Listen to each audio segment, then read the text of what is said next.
Inviare i profughi nei comuni commissariati è una scorrettezza che ferisce la democrazia, secondo la presidente di ANCI Veneto, Maria Rosa Pavanello, che ricorda alcuni principi basilari del nostro ordinamento. I comuni sono l'organo più antico, le istituzioni più antiche e la Costituzione garantisce loro una certa autonomia. I sindaci rappresentano i cittadini, per cui i cittadini hanno voce tramite i sindaci.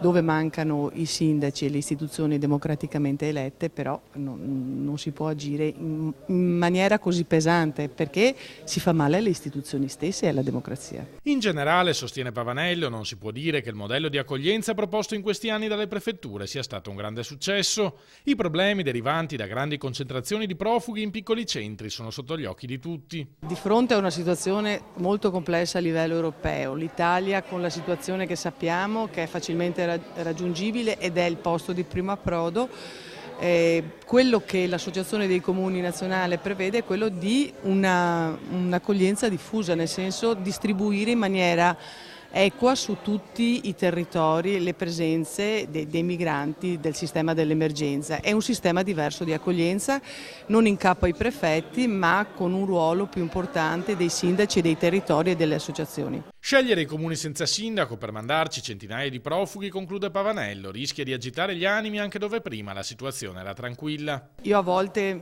cerco anche di comprendere le ragioni dei prefetti, però arrivare a questi livelli dove poi si scelgono dei luoghi senza un reale coinvolgimento e condivisione, credo che poi danneggi un po' tutto il processo, anche dove ci sono situazioni positive.